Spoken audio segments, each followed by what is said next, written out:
Hello and good evening. I'm Farhana Sheikh and you're watching AWANI Tonight. Bank Negara Malaysia has decided to maintain the overnight policy rate OPR at 3% following its two-day Monetary Policy Committee MPC meeting that ended today. The central bank says at the current OPR level, the monetary policy stance remains supportive of the economy and consistent with current inflation and growth prospects. BNM expects growth to continue to be supported by resilient domestic expenditure amid a challenging global environment. The central bank noted that in the second quarter of 2023, growth of the economy was affected by slower external demand and a decline in commodity production. According to BNM, headline and core inflation continued to ease amid more moderate cost conditions, and this trend would likely continue in the second half of the year. The central bank raised the OPR by 25 basis points from 2.75% to 3% in May 2023, bringing it to its pre-pandemic level. It held the OPR steady following the MPC meeting in July. The Kuala Lumpur High Court has acquitted Kinabatangan MP Datuk Seri Bong Mokhtar Radin and his wife Datin Seri Zizi Izzat Abdul Samad of all three corruption charges against them. This comes after the court allowed the pair's revision application, challenging a Sessions Court order for them to enter their defence in their graft trial last year.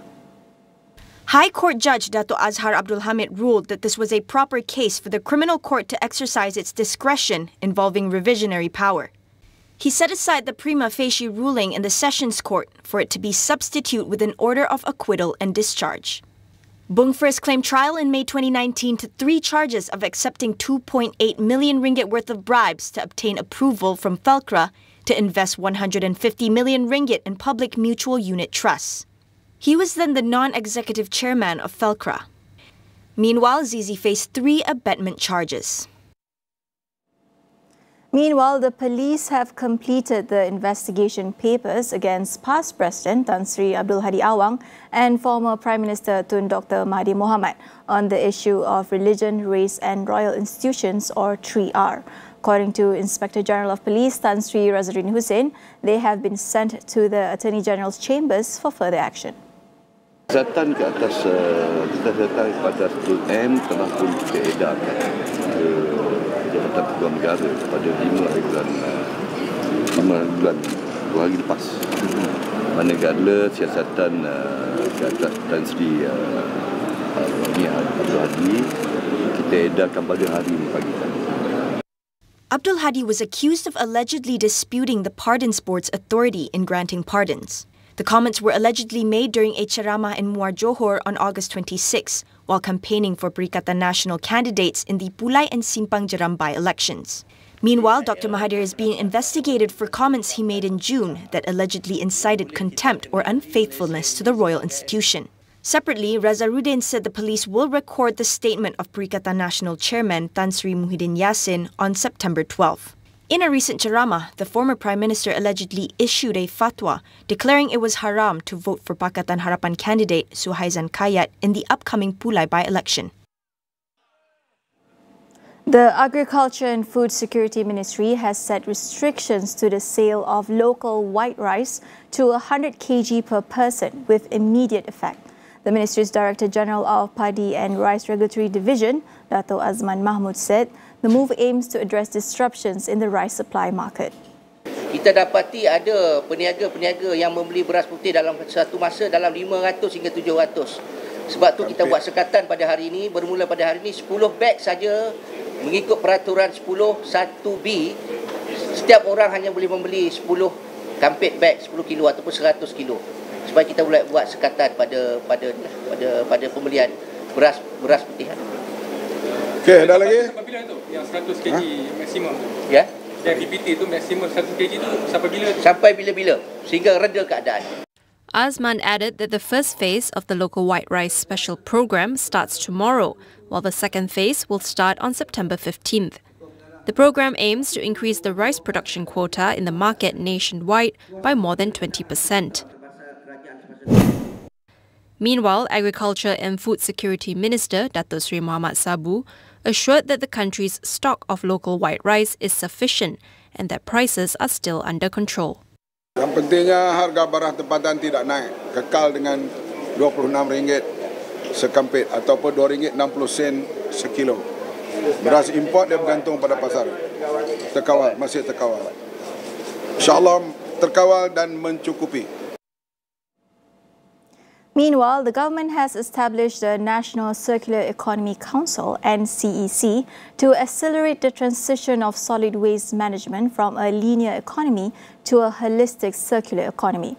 Local Government Development Minister Nga Koming said his ministry is also in the midst of planning a circular economy blueprint for the NCEC to take action. According to Nga, the NCEC, approved during a cabinet meeting on August 23rd, would focus on supporting the circular economy ecosystem, including developing markets and demand for recycled materials. It will also promote the segregation of waste at source and improve the collection system of solid waste, among others. He added that his ministry aims for the country's waste cycle rate to reach 40% by 2025. It currently stands at 33.17%, far below the international benchmark of around 60 to 70%. Prime Minister Dato' Sri Anwar Ibrahim lauded India's success in digital financial inclusion as he called for the nation to share its benefits with ASEAN member states. He highlighted India's advancement in digital banking and finance that not only benefited the urban population but also those in rural areas. Your success, phenomenal success in digital penetration into even the rural heartland is something that we must share. That is peculiar to your success and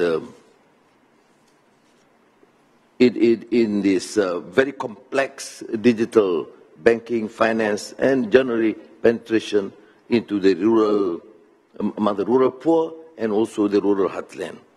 And I think, although it is not summarized in the initial ASEAN proposal, but I would certainly feel that this one issue India needs to explore and can contribute immensely to our common success. Anwar also encouraged economic cooperation between ASEAN and India, which includes concluding the ASEAN-India Trade in Goods Agreement by 2025, as well as leveraging India's smart agricultural expertise in the region. We will go for a quick break. Don't go anywhere.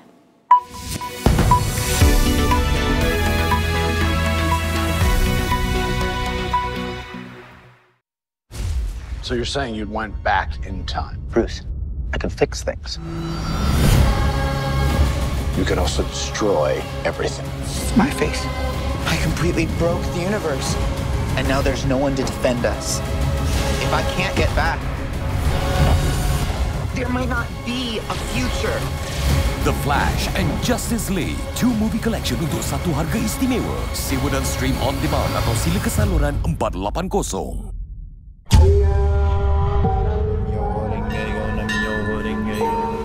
Daulat Tuanku.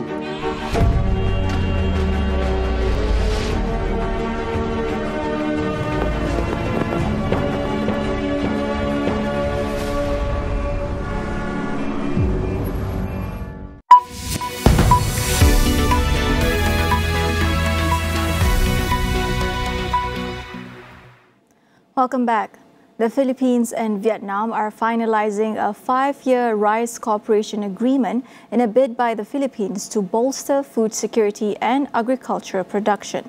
This announcement comes following a meeting between Vietnamese Prime Minister Pham Minh Chinh and Philippine President Ferdinand Marcos Jr. on the sidelines of an ASEAN summit in Indonesia.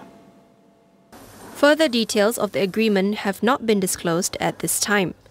Vietnam, which was the world's 3rd largest rice exporter last year after India and Thailand, has a significant trade relationship with the Philippines as its largest rice buyer. The development comes as India, which accounts for more than 40% of the global rice trade, took steps to stabilize domestic prices by halting its largest rice export category in July.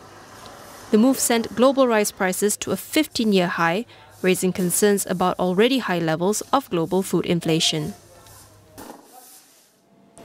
Over in Japan, the head of the country's biggest pop talent agency, Julie Fujishima, has resigned after admitting the sexual abuse committed by its late founder, Johnny Kitagawa.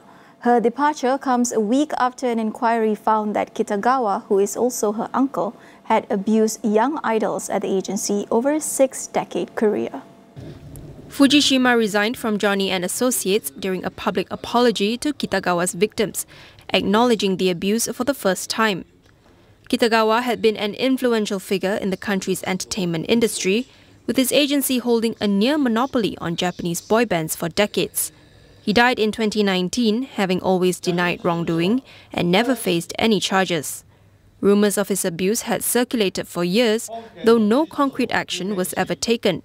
However, a BBC documentary highlighting his abusers earlier this year prompted more victims to come forward, sparking calls for a full investigation. A final report from independent investigators last week found that the agency's management, that was run by his family members, had caused the abuse to persist for decades, and that Fujishima failed to launch a probe despite her knowledge of the allegations. Japan has successfully launched a rocket with a lunar lander on its 4th try this year, after previous attempts were foiled by bad weather.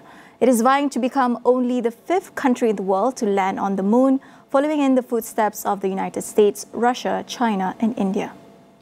The lander, named the Moon Sniper, is set to enter the moon's orbit within the next 4 months. If all goes according to plan, it will attempt a moon landing in February. The successful launch follows a series of failures over the past year. However, this $100 million mission aims to showcase Japan's capability to land a lightweight, cost-effective spacecraft on the moon. In addition to the lunar lander, the rocket was also carrying the X-ray imaging and spectroscopy mission satellite, a joint project between the Japanese, American and European space agencies. Just 2 weeks ago, India made history by successfully landing a spacecraft near the south pole of the moon.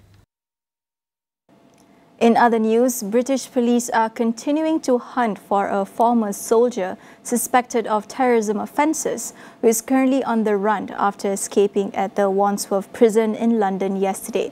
The government has vowed to find 21-year-old Daniel Abid Khalif and promised an inquiry into how he managed to escape. Khalif had been working in the prison kitchen when he was believed to have escaped by strapping himself to the bottom of a food delivery van. Police issued an emergency alert to Britain's ports and airports, including London Heathrow, where travellers face delays because of additional security checks. Khalif was accused of eliciting or attempting to elicit information likely to be useful to a person committing or preparing an act of terrorism in 2021. He was also charged with making a bomb hoax by placing 3 canisters with wires on a desk with the intention to make others believe it would explode or ignite.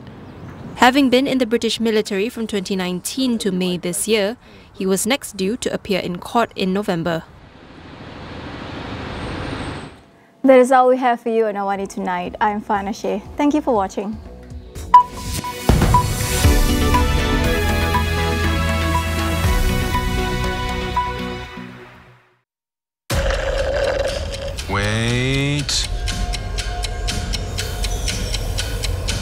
Wait.